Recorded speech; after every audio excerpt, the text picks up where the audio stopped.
Hey, it's great to see everyone here on a Tuesday night at Mark Rogers TV, the voice of college football, Ohio State. This is the Buckeyes channel, of course, and welcome in to our what is now a weekly Tuesday night call-in show at 6 o'clock Eastern time. Every Tuesday night, just talking nothing but Ohio State football.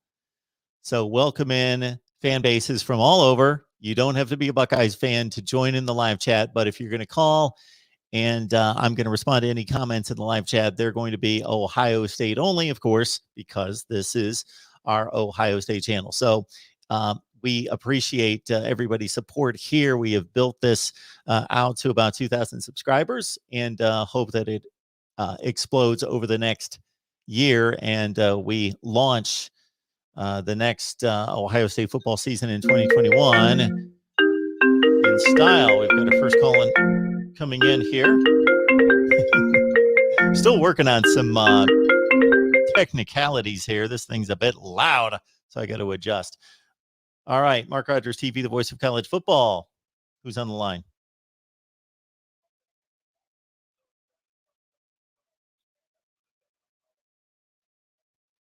That must be it. I'm hoping that your audio is going out. We'll have to check with everybody else in the live chat. Again, I'm working with a whole new setup, and we'll see how it goes here. This is the first time going live with it. We've tested it, but hopefully everybody can hear you. We'll have to check with everybody in the live chat. Can you hear me okay, Mark? There, I'm hearing you.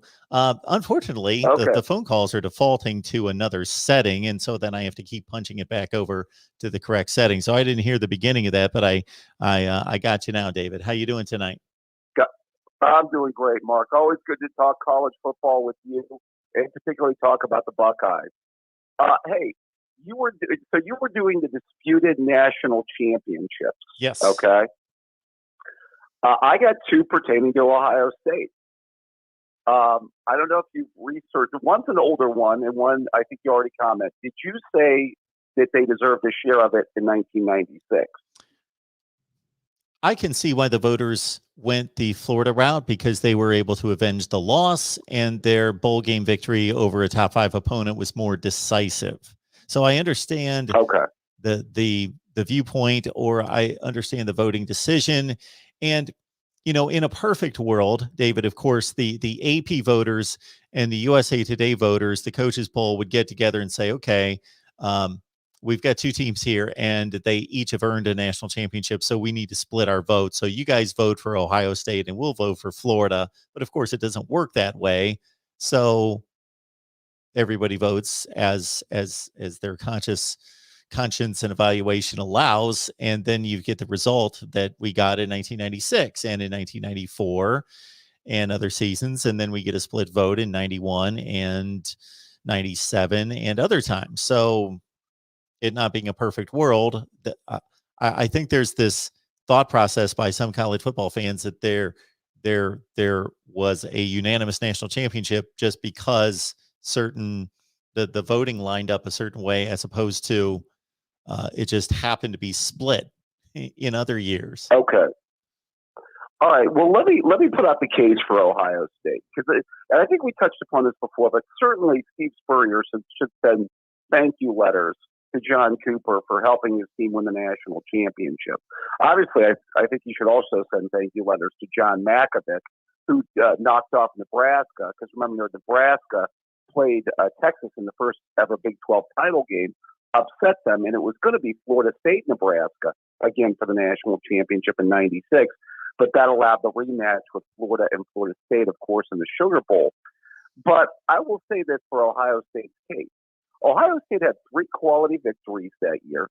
They had beaten Notre Dame at Notre Dame. They'd beaten Penn State. And, of course, they beat a top 2 team in the country in the Rose Bowl in Arizona State. They had 3 quality victories.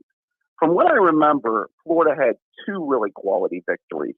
That was at Tennessee when they beat Peyton Manning at Tennessee, and, of course, beating Florida State in the rematch. I think what they did is they weighed Ohio State's loss, which I guess for an Ohio State fan, the one thing you'd have to say is it's very tough for Ohio State fan to say, I want to share the national championship the year that we lose to Michigan. It just doesn't seem right. But our loss was worse than their loss. And I think that was probably the rationale, wouldn't you say? Yeah, again, that's one thing I pointed out a few hours ago when we talked about it was, Michigan was like 8-3 that year. They were about 17th in the country. So the loss was more damaging to Ohio State. That coupled with Florida being able to avenge its loss. So there's something to be said for being able to meet the team that you lost to and then show that that might have been an aberration, and that's what they did. And then they did it convincingly. Sure. They didn't beat them by 3 points. They beat them by 30. Right.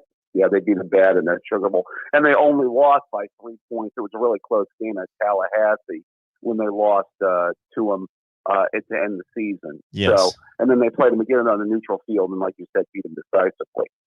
One other year I would throw out as an Ohio State fan that could be, Mark, I don't know if you ever took a look at this year, was 1973. The year that they had the 10-10 tie with Michigan and they took Ohio State to the Rose Bowl, and then Ohio State beat USC by 3 touchdowns and finished 10-0-1. What never made sense to me that year is Notre Dame went undefeated, and that was the year they beat Alabama in the great Sugar Bowl game. But Alabama still got a share of the national title, even though they lost to Notre Dame in that Sugar Bowl game. Yeah, so that was a split national championship, you're telling me. 73 was Alabama, Notre Dame? Right. Yeah, because Notre Dame beat Alabama in the Sugar Bowl 24-23, but Alabama still got a UPI national championship out of that. And Ohio State went 10-0-1 and beat USC by 3 touchdowns and did not get a share that year. Because a tie is still better than a loss, you'd say, Yeah, I can't really debate that one. I don't have those scores and those games at the top of my memory because I didn't experience them firsthand. I have looked at that season and have had that discussion, but I don't have the recollection of it like I do 1996, having watched all the games and gone over it a number of times. Right. I mean, that's one that could be debated historically, by the way. The 96 team, I mean, like I said, it's very tough, I still think, for any Ohio State fan to not beat Michigan and still get a share of the national title. But, I digress. Yeah, and I'm looking at David, just to conclude that portion of the conversation, because I've pulled up Florida's schedule that year, and my goodness, it's a pretty rugged schedule. It's pretty impressive what they did. So these rankings are at the time of the game. They went to Tennessee. Tennessee was number 2. They beat Tennessee by a touchdown. Number 2, Tennessee. Right. They played number 12 LSU at home, and they beat them by 43 points. Okay. I'm trying to think. LSU 1996, I don't think finished that well. I should know. I actually watched them in person a couple times that year. But I don't think that ranking at the time for LSU at number 12, I don't think held. But they did beat a decent team by 43, but not a number 12 team. Okay, the next week they played Auburn, who was number 16, and they beat them by 41 points. Again, I don't think Auburn lived up to that ranking quite to the extent of where they were ranked at that point, but still an SEC team, quality team. They beat them by 41. And then again, as you mentioned, they lost to Florida State. They beat Alabama, who was a top 10 team in the country, in the SEC championship game by 15. Right. I think that Alabama team in 96 was a 3 or 4 loss team, though, if I'm not mistaken. That team in 96, that was the team that I'm trying to come up with their bowl game. It should be right in my mind. That is the team that, why can't I come up with that? 96. I think they beat Michigan, Mark. So in 99, they lost to Michigan in the Orange Bowl. Right. In 96, did they beat Michigan? Let me see here. Why am I not remembering? Because they lost to Michigan in the Hall of Fame Bowl. Yeah, that would have been. They did beat Michigan. Let's see what the score of that game was. I think it was a close game. Yeah, they beat Michigan 17-14. Right. Yeah. Yeah, they were. I think that might have been Stallings' last game at Alabama. He may have, because he was only there for a few years before he had stepped down. But I think that might have been his last year at Alabama. Yeah, I mean, I know that because Ohio State, Penn State, I think, finished as a top 5, top 10 team. And I do believe Notre Dame finished somewhere in the top 10, close to it that year. That, of course, was Lou Holtz's last year at Notre Dame. And, of course, Arizona State was a top 2 team. Now, I mean, we may have beaten a decent Wisconsin team at the time we played them, or a decent Iowa team at the time that we played them. So, I mean, some of the teams we may have played also early in the year might have been ranked in that 15 to 16 range. I don't know if you've got Ohio State's schedule there. Yeah, just to summarize Florida's again, I got the final SEC standings up here. So LSU did finish 10-2 and number 12 in the country. Auburn did finish 8-4, number 24 in the country. Tennessee finished 10-2, number 9 in the country. So they beat and Alabama number 11 at 10-3. So they beat 4 top 25 teams, 2 basically in the top 10, or 3 in the top 12, just from the SEC. And then, of course, Florida State in the championship games. So they had 5 top 25 wins and roughly 4 in the top 12. Yeah, I think Ohio State would have had 4, maybe 5, because I know 3 off the top of my head. I think Iowa may have finished in the top 25, and I don't know about Wisconsin. I don't know if you have the Ohio State schedule from that year, Mark. I'm bringing it up right here. Man, I tell you, David, this would have been something 10 years ago. I remembered all the scores off the top of my head, and once I see them, I'll remember them. But well, Iowa was decently ranked when they played them at Iowa that year. I think they were a top 15 team. Yeah, at number 20, Iowa. Yeah, I remember that game, 38-26, beat Notre Dame, number 5 in the country when they played them. Penn State was number 4 when they played them. Michigan was 21. Arizona State was, of course, number 2. So they beat, again, let's go to the Big Ten, the final standings to see where everybody finished in 96. Of course, they didn't play Northwestern, whom they tied for the Big Ten championship. Penn State finished 7, Iowa 18, and Michigan 20. So they beat 3, and then Arizona State would make 4. So I think the wins are pretty comparable. Okay. I had thought that the SEC was. I didn't know that LSU was quite that quality that year. I had forgotten about that. Jerry DiNardo had, our buddy at Big Ten Network, had done such a good job down there. Yeah, one time. Yeah, one time. That was pretty isolated. Hey, yeah. That's true. Hey, I wanted to ask you this, Mark. I went back and looked at something when Kevin Noon had his website had an interesting comparison. They did an all-time Tressel team, an all-time Meyer team, and an all-time Cooper team. And it was an interesting comparison. Had you ever thought about who might win if you ever did an all-time Cooper, all-time Tressel, all-time Meyer team? That has never crossed my mind. Who's got the best quarterback? Let's see. Troy Smith against who are they going with? Dwayne Haskins. Right. Haskins, Smith, and Jermaine, I guess, are the quarterback. Jermaine or Bob, maybe Bobby Hoying. Yeah. Right. The running back comparisons were interesting. You would have Zeke and Carlos Hyde, but then for Cooper, you'd have Robert Smith, maybe Raymond Harris and Eddie George. Yeah. And then for Tressel, you'd have Maurice Clarett and Beanie Wells. The wide receivers were really interesting. I think it was definitely would have been Cooper with Joey Galloway, David Boston, and Terry Glenn versus, Tressel was really good, though, with Santonio Holmes, and Michael Jenkins.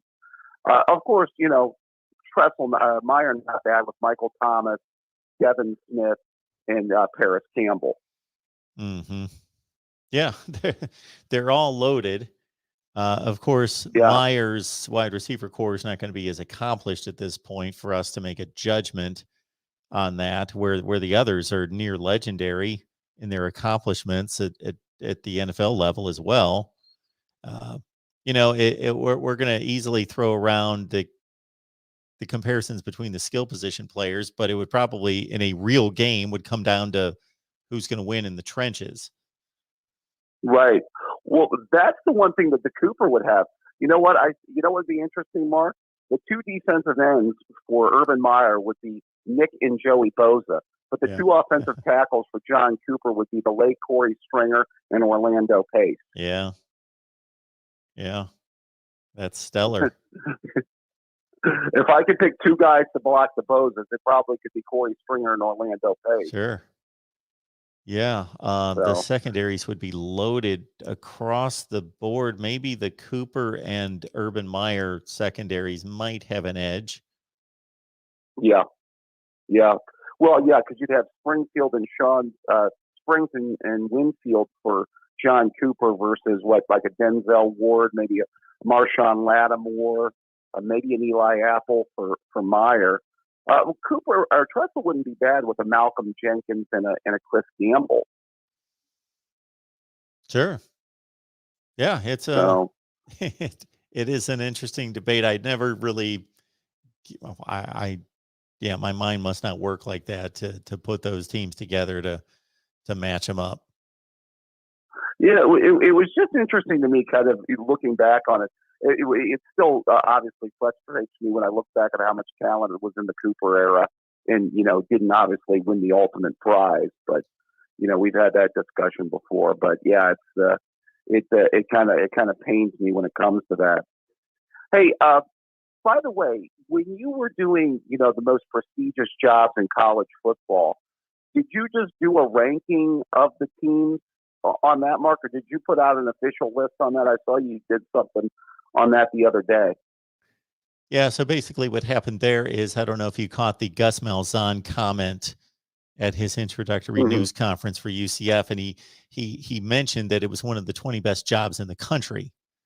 And so that got my wheels turning, and I thought we would make that a topic that particular day as to whether UCF was one of the 20 best jobs in the country, and then have people form their list of top 20 and what would go into that list, what would be the factors. And I did not. I am going to list my 20 jobs, top 20. Now, I think it's a personal preference, of course. If we're talking about real life, what you value is slightly different to some extent as to what I would value in assessing a job. What's important to your family, what's important to you in regards to your personal life and other things beyond what we all are going to measure. But right. So yeah, I intend on forming my own list that is going to be focused on winning. Right. I would, usually the trademarks that go into it are, what is their history? What is their tradition? Now, you also have to look at what the players are looking at. I mean, how good are their facilities? How are they at turning out players to the NFL? Obviously they look closely at like their position coaches and things like that. But, and then obviously you look at how good the job is where their recruiting footprint is obviously huge. But I think you kind of wouldn't you say that those are basically the major factors right there that probably encapsulate at least a few of them? Yeah, I think that if you're looking at this as an individual who's going to take a job, I think that, okay, let's put all the potential personal factors aside, where you want to live, where your wife's from, whatever that could crop into it. Okay, sure. Taking this as all things being equal, that I think these guys have risen to the top of the sport, so they want to win. And therefore, what's in place to give them the best opportunity to win is where you located, what has been established there at the school prior to you arriving that's going to make it easier for you to win, what you just addressed in regards to branding and image and history and prestige, the facilities, the money that's available to you to upgrade the program, to expand your staff to pay the top assistants in the country to come in. So I think it's a combination of money / resources and recruiting area. Yeah, I think those are the major factors.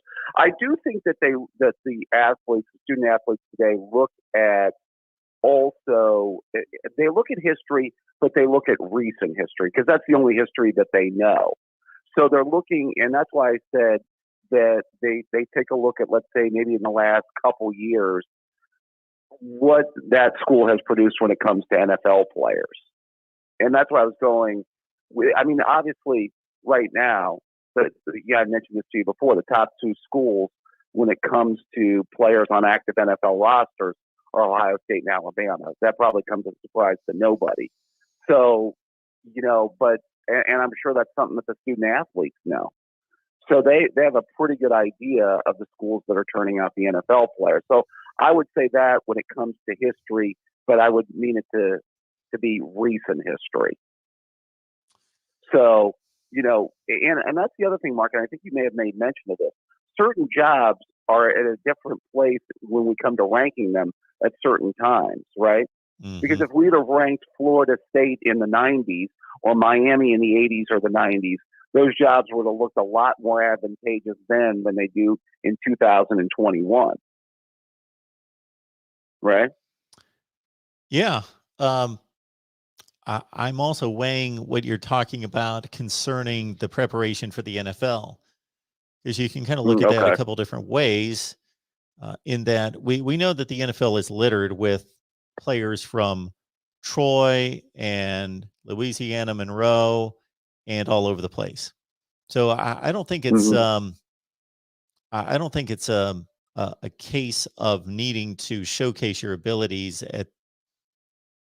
on a consistent basis. Like, you're not going to be found or discovered. I think we've long since passed the day when somebody can get lost.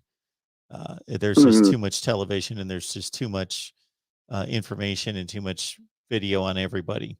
But in regards to trying to select a school to match your skill set, your position versus the position coach versus how they've developed that certain position in particular over the last several years, and how they're going to, what's their style of play, and does that fit what you do to showcase you and develop you?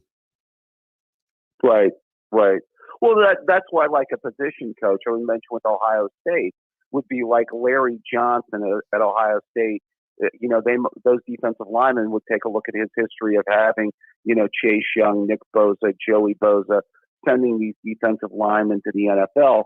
And I think that's why a lot of these high school players bond with their position coaches so much, because they know that that's the coach that's going to be developing them.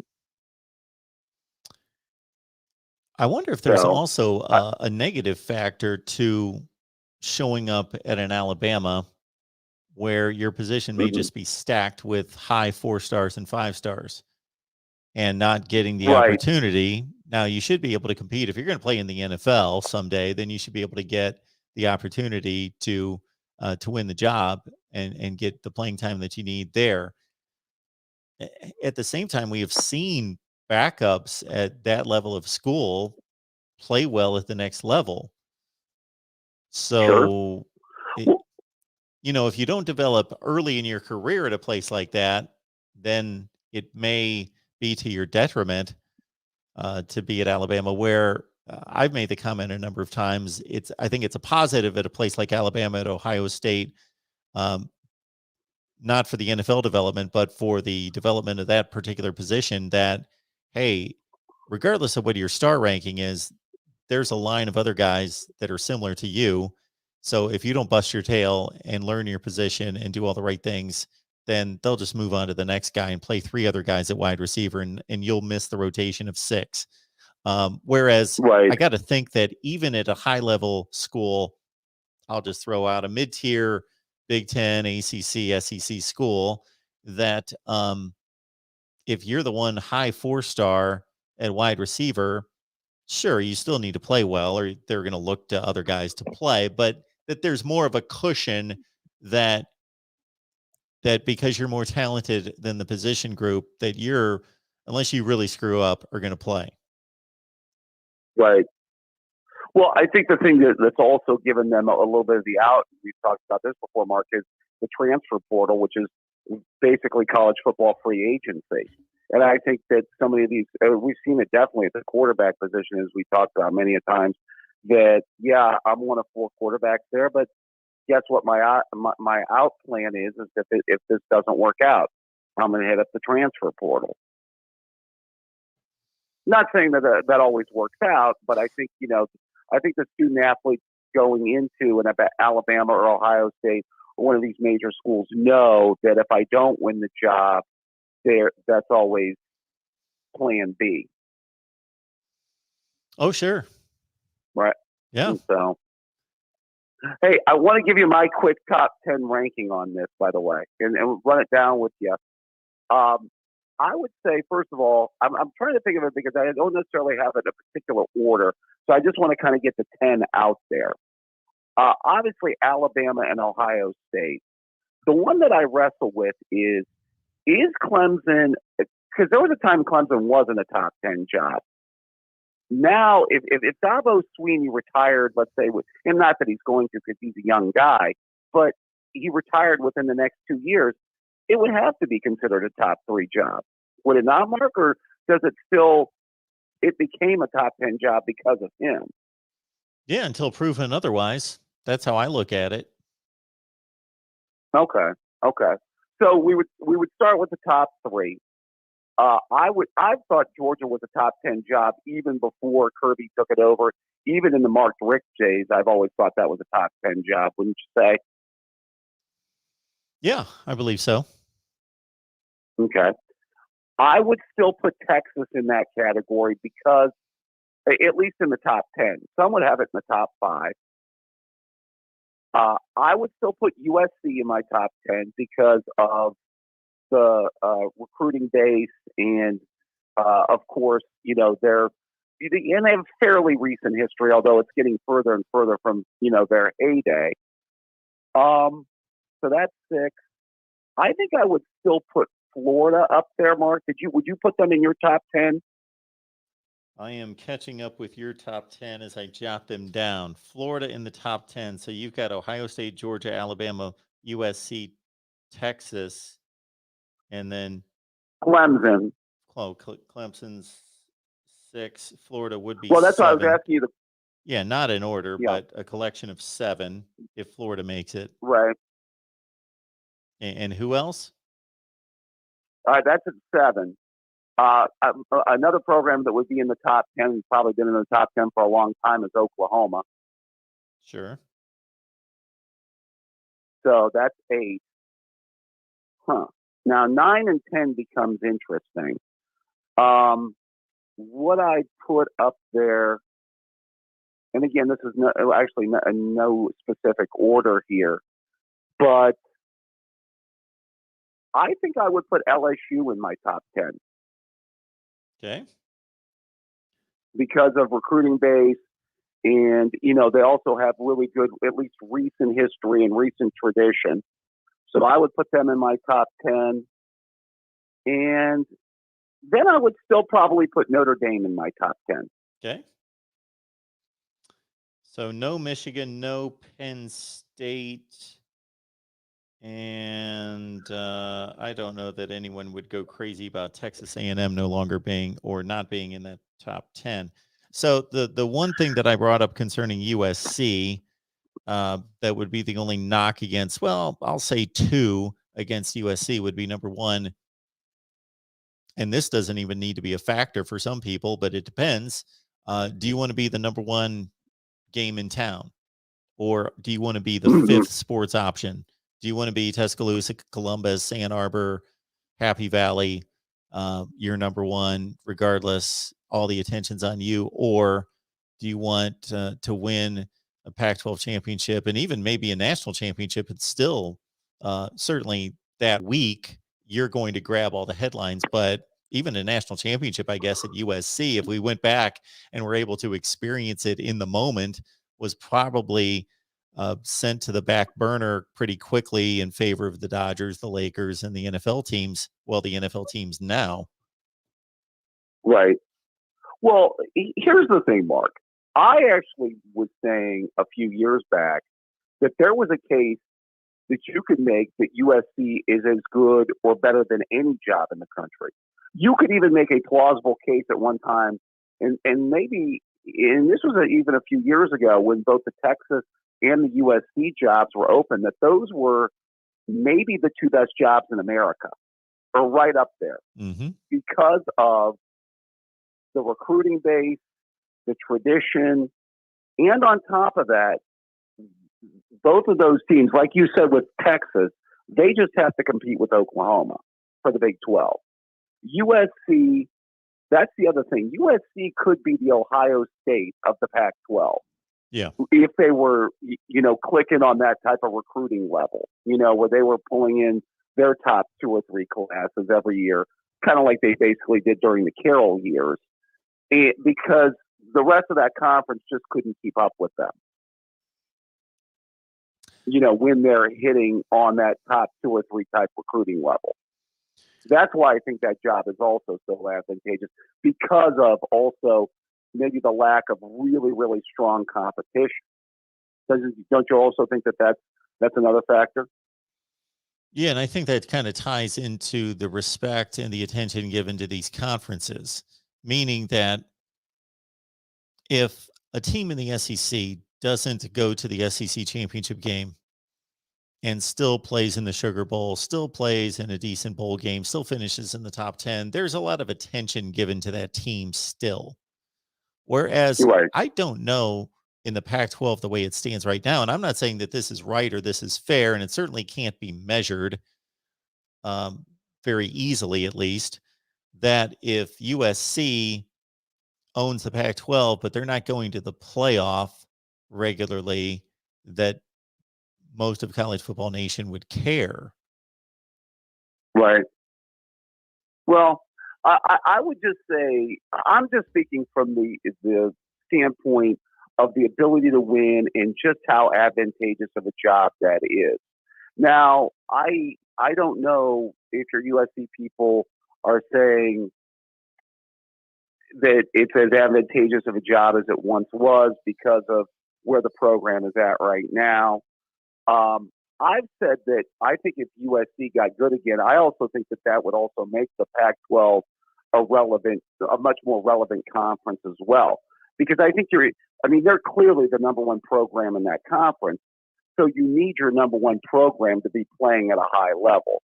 This is what we were talking about. And I've actually made this, some people have made this argument for years with the Big Ten, that it helps the Big Ten. And I don't doubt this when both Ohio State and Michigan are playing at a high level. Yeah, USC could be the one to change the Pac-12 narrative. So if we would have played the 2020 season in its entirety as originally scheduled, and if they would have miraculously gone out there and beaten Alabama and Notre Dame in the non-conference schedule, well, suddenly people are going to be shaken up out of their slumber and pay attention to the Pac-12 and say, what's going on out there? And but that has to be that hasn't taken place in quite some time. Right. Well, like we said, these programs go through these ebb and flows, and oftentimes it's a matter of hitting on the right coach. So I know they're not necessarily always happy with who they've got right now, but time will tell. But well, as always, a pleasure, Mark. It was good talking to you, going over all this stuff. Always a pleasure to talk Buckeye football with you. I've got to get going and hit the gym. I got leg day today, Mark. Leg day. I gotta get running. Don't pass on leg day. Absolutely. All right. Thanks, David. Care, man. All right. Absolutely. If it's leg day, you can't bypass leg day. Leg day, any day in the gym, for me has been difficult. My goodness, in recent months has just been difficult. When they all got shut down, and then to be able to drag myself back after getting out of the routine. And if I lived in better weather, then I take the workout outside as much as possible is what I do. All right. In recent days, we have talked, and these videos have yet to be released, but will be in the next few days. Florida starts spring practice on Thursday. Texas A&M, Michigan, Penn State, and others. So those videos are going to be released, not of here, of course. I forget here that I'm on the Ohio State channel, but we want to make this a date each and every Tuesday night and see how it goes here with Buckeye fans talking exclusively Ohio State football, 6 o'clock Eastern time here every Tuesday night with you. Super Chat's available. Also, you can reach me at Venmo, PayPal, and Cash App at MarkRogersTV.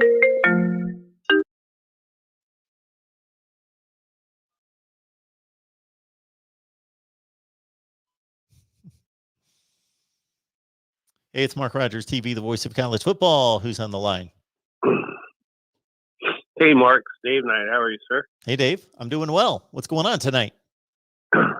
Man, hey, we have some intriguing conversations going on the chat. I'm trying to keep track. Yeah, I know they're going pretty fast. And even for me, like you're speaking and I'm trying to watch it, it's tough. We have a gentleman, and I don't have anything bad to say to him. His name's, I think, Thomas Warzak. He had mentioned Ohio State making excuses.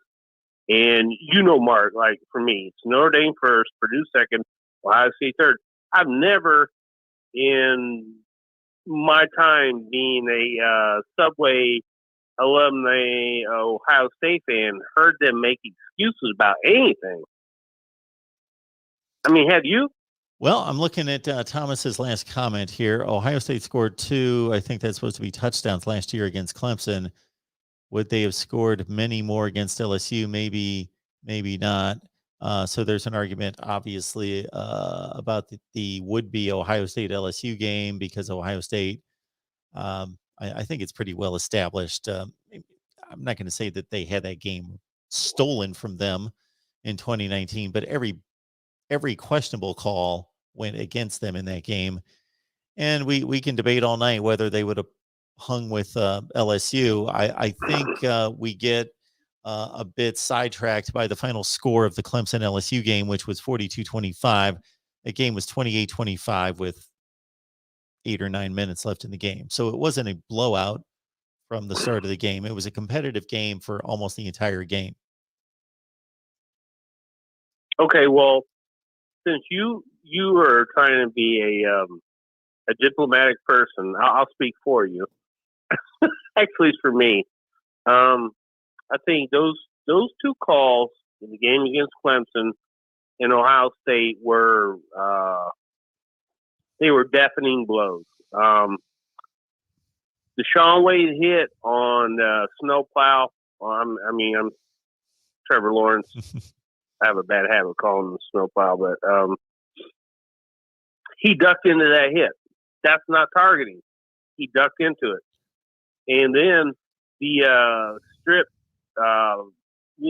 score, man, come on. Those were 2 terrible calls. And I think that every coach and even as us as fans agree that, when our favorite teams play, we don't want the outcome to be based on poor calls by referees, but those were 2 extremely poor calls, which changed the magnitude of the game. I mean, am I wrong? So if I were watching that game and had no vested interest in the game, let's say it was Texas A&M was playing Mississippi State, whatever. Okay, sure. This is my viewpoint on the Shaun Wade.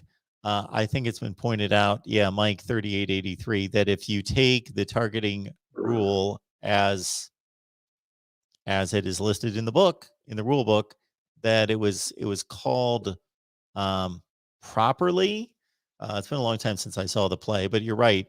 Trevor Lawrence ducked his head right into Shaun Wade. Shaun Wade was going to be hitting Trevor Lawrence in the shoulder, high chest area. Yes. The other thing that's that I've seen on videotape and pictures of is that simultaneously there was an Ohio State player, it might have been Chase Young along the defensive line, that was being he ripped his neck off. Yeah. So there could have been another unnecessary roughness or another targeting call at the same time. But of course, since those players didn't have the ball in their hands, the officials aren't paying attention, and they're focused on that. That call was when you lead a football game 16-0 with 4 minutes left in the first half, and you have just made the play to send the other team's offense off the field again, because if the targeting's not called, then Ohio State gets the punt. It was 3rd and 15 or whatever. It was 4th and 15 after the incomplete pass or the hit. So Ohio State's going to get the ball with 4 minutes left in the first half, up by 16 points. Now, I'm not saying that they were going to drive down the field and score a touchdown, but it's hard to imagine that Clemson would have had enough time, let alone field position, let alone they weren't doing anything on offense at the time, to score 2 touchdowns in the remaining 4 minutes. Plus, Ohio State loses what's going to be an NFL cornerback, and his replacement was picked on the next 2 plays. Yeah, I got you. I'm with you. Totally with you. And the other thing, Mark, is that if you look at that, the way Ohio State's offense was rolling, that probably was going to go from 16-0 to at least 19-0, but in probably all proximity, it was going to end at 23-0. You go into halftime 23-0. It's not a lock, but it's looking pretty good. Yeah. There's a third call in that game that doesn't get talked about a lot, but I don't remember the score of the game. I don't know that Clemson had. Okay. So this happened later in the first half. Did this happen in the first half or the early second half? Anyway, Clemson was stopped. Ohio State stopped Clemson at its own 5 or 10 yard line, and Clemson was punting, and an Ohio State player ran into the punter. And I think by really any measurement of anyone who watches football, that they ran into the punter. They didn't rough the punter. They didn't slam him to the ground. They didn't flip him. They ran into him. Like it was a shoulder to shoulder, kind of like bumped into him. And they called it roughing. Right. They called it roughing. It should have been running into the kicker. Clemson would have still had to punt, but since they called it roughing, then it was automatic first down, brought the play out 15 yards. Clemson eventually scores a touchdown on that drive. Okay, so I see Mike 3883. You making a comment about Skalski. When Skalski hit Justin Fields, that is a classic textbook definition of targeting.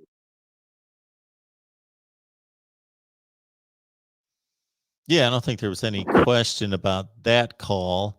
And see, I've made the comment many times that for those 3 particular plays, the roughing the punter, the targeting, and the strip fumble touchdown, that although Jordan Fuller picked it up and ran it in.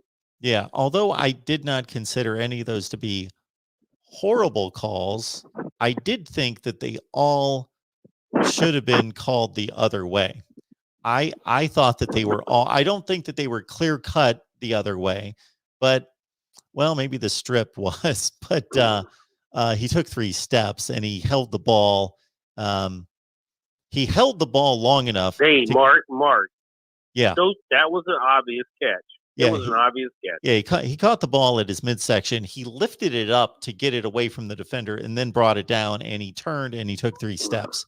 So anyway, yeah, he did. It's a fumble.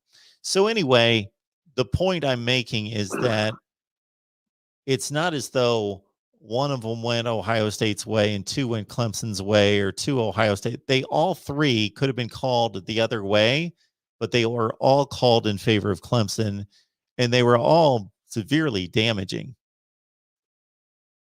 They were. I completely agree. I mean, And going back to my original thought, while this guy is like saying, "Oh, Ohio State's making excuses," the only team I saw making excuses this year was Clemson. Oh, well, we don't have our starters, and we're not quite as good as we should be.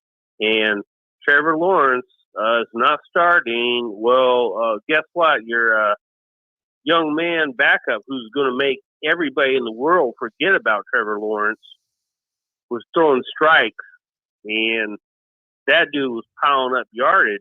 I was like, oh, you guys, man, you're strumming my heartstrings. Clemson, please. Yeah. So when people say that those are excuses, I understand that viewpoint, but that's why we're here discussing football. So if you watch a football game and there's commentary, there's analysis, there's discussion there because there's play by the players, but there's also officiating by the officials. And if they don't do their jobs, or the review folks don't do their jobs, then that's why we're here to discuss it and point it out. Right. And also, Mark, like, I think you and I talked about this like 3 weeks ago. When you have a roster full of players and you go about from one recruiting year to another, you really have to take a good examination of where you stand on the depth of your roster, right?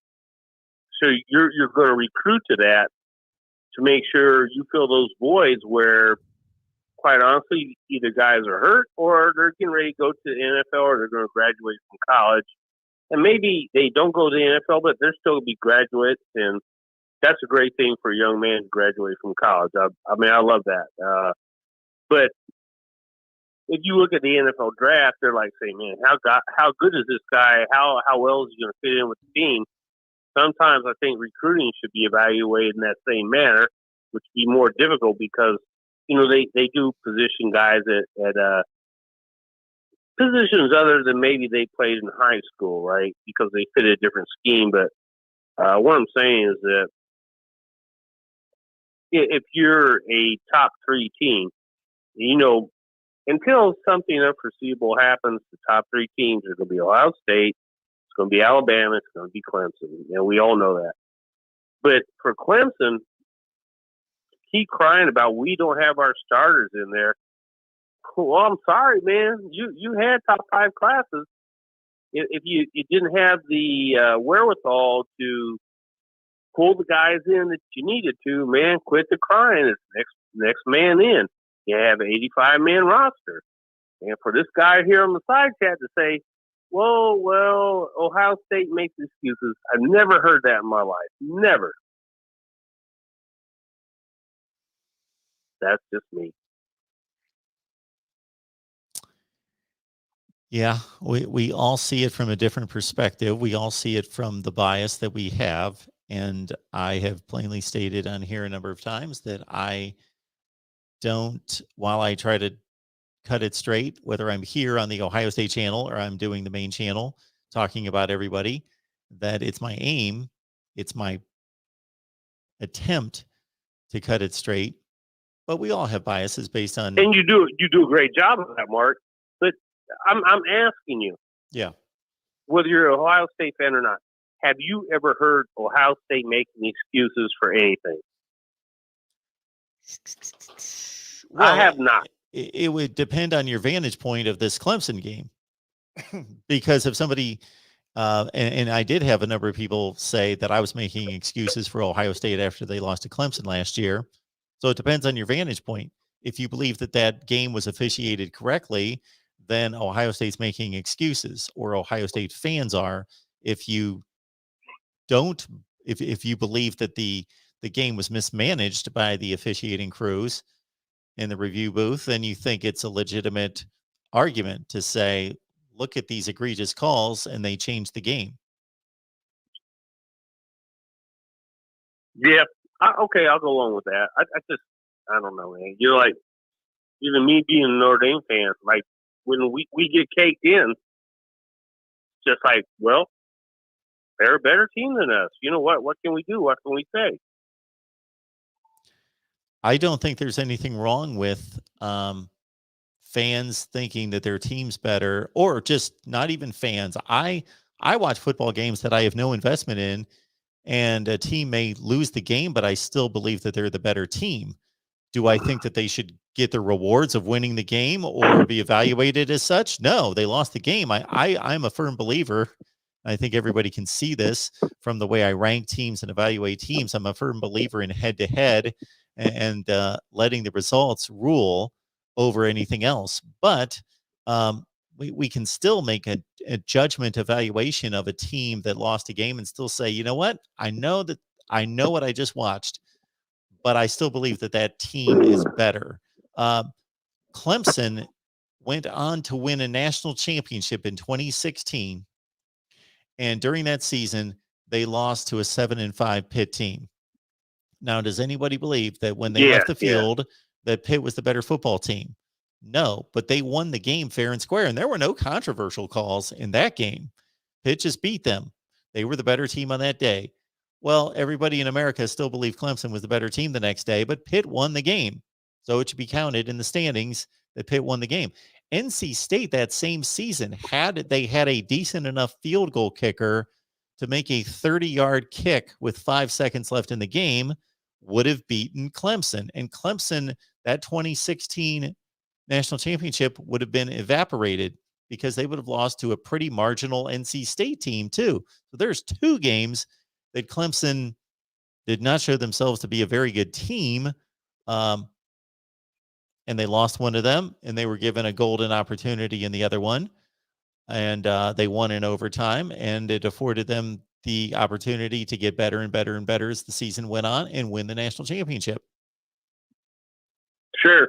And, I'm sure you, as an Ohio State fan, and I think I can speak for the Rod Farva and all the rest of the Ohio State fans are really seriously tired of hearing about Iowa and Purdue. I watched the Purdue game, and I was just like, the whole time I was like, this cannot be happening. I was like so astounded. I graduated from Purdue University, got a lot of friends that played football there, but I just kept thinking, I don't know how this is happening. And once again, going back to what you said, obviously there's one team that's superior to this team, but today this team played better than the other team. But, I think you also mentioned on another show that, your body of work, just like they do in the NCAA tournament, your body of work should speak for itself. If you have one bad game, does that mean that you're supposed to be knocked down for the entire season? I don't know, man. That's probably not for me to say because I'm not the authoritarian on that. So in that particular season in which Purdue won that game 49-20, by the end of the season, Ohio State was 13-1. They've won the Big Ten championship. They won the Rose Bowl. They were 3rd ranked in the country. And Purdue was a 6-7 team that just got annihilated in a bowl game by Auburn. So definitely. The resume, the track record over 13 to 14 games showed us the quality of the 2 teams was not close. But on that given night, it didn't take bad calls. It didn't take a slick field. It didn't take anything. Purdue just blasted Ohio State. They were just so much better that night for whatever reason. So the Rod Farva makes a comment in here about the Iowa loss by Ohio State in 2017. Some people would point at this comment and say, you're making excuses. No, there's an excuse. It could be the officials were against us. An excuse could be we had injuries. An excuse could be the field conditions weren't good. Those sorts of things. The sun was in our eyes. Those sorts of things. But the Rod Farva is just simply making an explanation that Ohio State's linebackers were horrific in pass coverage, and they got exposed by 2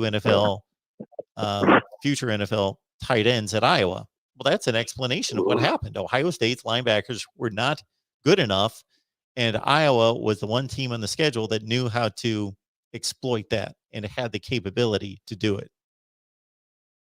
And you know what, Mark, I will say about the Rod Farva, that dude has a solid head on his shoulders. I like his analysis. Absolutely. Absolutely. And see, that's the thing. Like a lot of people in the side chat, but there's also other people that like are just working stuff out. But I'm not going to go into that. It's just part of the side chat. But you had talked the other day about the perfect storm for Ohio State secondary, right? Yes. I missed some of your shows. Working too much. Sorry, but what are they going to do to shore that up, Mark? Well, they've recruited and signed more good players.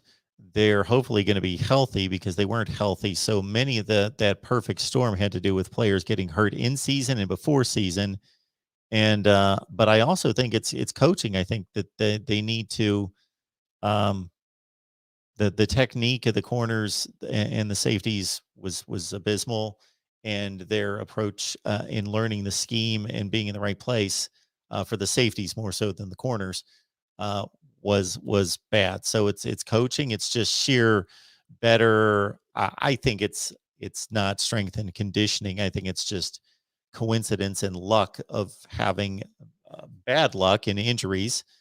And I think it's going to be much better this year. But they could shore up some of those holes through the transfer portal. And there have been some players mentioned, and we'll see one from LSU in particular, Eli Ricks, that could very much help. Oh yeah, Ohio he's State. a baller. He's a baller. Yeah. And the last thing, which I think is unfair, is that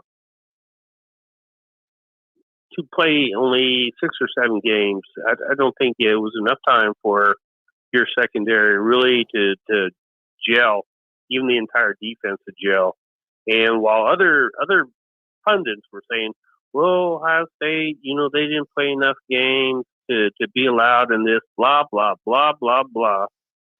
They were actually at a disadvantage because they never got this established fluid pace of playing games in and games out every Saturday. That is such a, how can I say this in the correct manner? This is such a detraction where you can't establish that chemistry, and just being able to play and make corrections on the fly. People just don't get that. But anyway, man, I'm done talking, Mark. I'll let somebody jump in on there. I appreciate it, David. Have a good night, sir. You too. Take care of yourself, We'll talk bro. to you soon. All right. Bye-bye. I'm going to let everyone know that I am backed up against another appointment. Going to talk some Alabama and Auburn. Got to record that and get that out to everyone here in the next few days. Again, this is the first time we've been able to go live. Actually, the second time, but the first one with a call-in system in place. We tested it out. Everything seems to be working well. Sounds good. Looks good. Everything working well there. So we're going to be here every Tuesday night, 6 o'clock Eastern time, to talk Ohio State football with you. And again, we will see how it goes in regards to gaining some kind of traction. But otherwise, I've got a record coming up here in just a couple minutes, actually a couple minutes ago. And there you go. So sometimes folks wonder why I'm late to these live streams, and much of it has to do with, I'm a procrastinator, and that's one thing I need to work through in my New Year's resolutions. But some of it has to do with just piling up too many records in one day and working through on this business and getting here late for the live stream. So I thank you for your patience. We're going to be back tomorrow on the main channel, 2 o'clock Ohio State Buckeyes Live. So everybody here watching Ohio State football talk should be interested in that. 2 o'clock Eastern on the main channel, Ohio State Buckeyes Live. At 6 is the Florida State show. And then at 8 is a call-in show with a special topic, much like the Disputed Champions topic that we had this afternoon. We've got another really good topic for those of you who are into those kind of conversations tomorrow night, Wednesday at 8 o'clock Eastern. Great to have everyone in here. Your individual contributions keep us going. Venmo, PayPal, and a Cash App. And also keep in mind, if you have connection with a potential sponsor, please let me know. Hit me up at MarkRogersTV at Gmail. See you tomorrow at 2 Eastern.